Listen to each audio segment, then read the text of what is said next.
What's going on, guys? It's Nex from Gamer Theories with your breakdown and analysis for episode 5 Eastwatch. I'll be doing my usual approach of theorizing and talking about things objectively rather than just stating the obvious about what happened throughout the episode. So let's start off in Camp Lannister. I think this idea of theirs to greatly speed up the time hops is starting to really backfire on them because it's only resulting in poor dialogue and rash scenes such as the way Jaime and Bronn escaped through the lake. There is no way Jaime would be able to swim even with the help of Bronn all that way unnoticed, especially considering that Dany would probably have had everyone searching and scouting for them. I mean, they fell into a lake just meters away from her, but in a positive way, they made it out for the sake of the story. We'll talk about his secret meeting with Tyrion later on, but first I want to address things between Jaime and Cersei. Jaime knows. At this point, he knows regardless of what sellswords they buy, they will not be able to defeat Daenerys if she decided to fly up to the Red Keep tomorrow. And no sellsword army is beating the Dothraki on an open battlefield. As far as the war against Dany goes, Jaime is still fighting this internal battle of wanting to get out of this war, but he is still being manipulated by Cersei. She is being so naive, and it almost seems like she wants to actually die as a martyr. She genuinely believes that her only options are to either fight and die or submit and die. And to quote her, "I know which I would choose." It was interesting to note her choice of words when talking about the gold from the Iron Bank. We have the Tyrell gold and we have the Iron Bank behind us. So have they actually given the gold back to the Iron Bank yet, or is Cersei assuming that even in the light of their recent setback, that the Iron Bank is just going to invest in them? Honestly, investing in Cersei right now would almost be an identical situation to how they invested in Stannis, relying on a majority sellsword army to hold the crown. We know Qyburn is talking to the Golden Company, but it would be interesting to see if the Iron Bank supports this move. Cersei's true colours regarding her overall intentions and feelings for Jaime are getting clearer by the minute. Despite Jaime almost being killed in battle several times, her first words to him is "How many men did we lose?" When he comes to her quarters for the second time, she retorts his question about why is Qyburn there by asking why is he there? And that's just after discussing with Qyburn about being pregnant with his child. I'm not sure how much longer Cersei is going to survive for, but if the Voloncar prophecy is true, then you could say that she's just had a 9-month time bomb put on her life, because she's either going to miscarry or be killed before she gives birth. I'm going to assume that this meeting for Armistice is going to be the season finale, and it looks like Cersei is already looking for an opportunity to end this war by taking inspiration from her father and the Red Wedding. Just quickly going back to wrap up the battle on the Field of Fire, I fully expected Randyll Tarly to burn, but I was completely shocked that his son chose the same fate as him.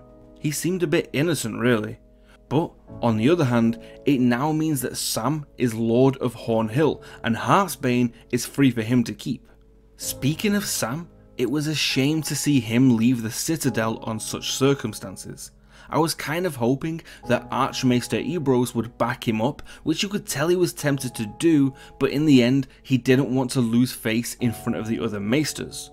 I'm not really sure how the Citadel will be able to come back into the story now, especially considering if Sam finds what he needs to in any of the material that he swiped before he left. Here's to hoping that Gilly took the scroll about Rhaegar's annulment with her too. Surely they can only be heading for Winterfell now, so fingers crossed that we see a Sam and Jon reunion before the season finishes. Now then, on the talk of Winterfell, the political agenda over there is seriously starting to get messy. So many people are throwing Arya under the bus for the way she acted with Sansa, but honestly, I think she was completely justified. Arya is right on the money. Sansa obviously cares for her family, and I'm not saying that she's about to try and usurp Jon, but a part of her is hoping that Jon doesn't come back so she can continue being the Lady of Winterfell. Peter is clearly making his move whilst Jon is out, and I think his objective is to make the Stark sisters fall out so he can try and assume command. For anyone who wasn't able to check what the scroll said, it was the one that Sansa sent to Robb, or should I say was forced by Cersei to send to Robb, asking him to bend the knee. Did Baelish intentionally leave this for Arya to find, or did he simply catch her in the act? There are only two things that I can see him using this scroll for. To either attempt at causing a rift between Arya and Sansa, because obviously Arya does not know the context of how the letter was written, or to try and defame Sansa's integrity in the face of the other Northern Lords. Given that the Vale contributes to the largest part of this Northern army, this could be Baelish's final opportunity at taking the North while Jon is gone. I still think he will be undone by the fact that he told Maester Walken that Sansa had requested that scroll. All Arya has to do is confront her about it, and while she hasn't been in the game, I don't think Arya's dumb enough to get fooled by this trick. Poll time. What do you think will happen next now that Arya has found the scroll? Will it cause a rift between the sisters, or will it lead to Baelish being found out? The last we get from Winterfell is an awesome scene of Bran demonstrating what he can do with his warg abilities as he controls an entire flock of crows to scout out the Night King by Eastwatch. What do you think happened here at this moment when the Night King made direct eye contact with Bran? The way those crows scattered was freaky. I'm still undecided whether it was just Bran breaking his focus or whether this was the Night King actually being able to kick Bran out of his warg state. Also, I beg to ask the question again, how did he know or sense that Bran or someone was warging those crows? You can't put everything down to this business about him being marked, because I still come back to my point about how did the Night King touch Bran in the first place.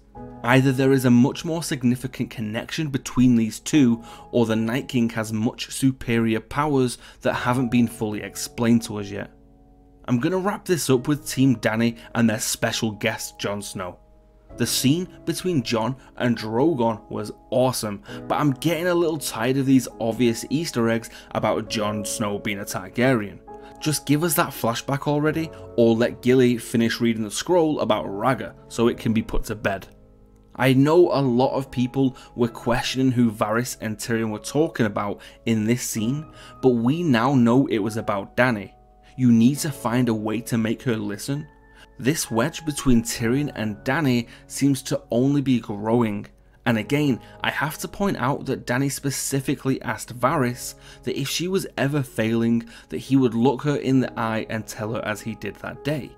If he keeps this up, it's not going to end well for him.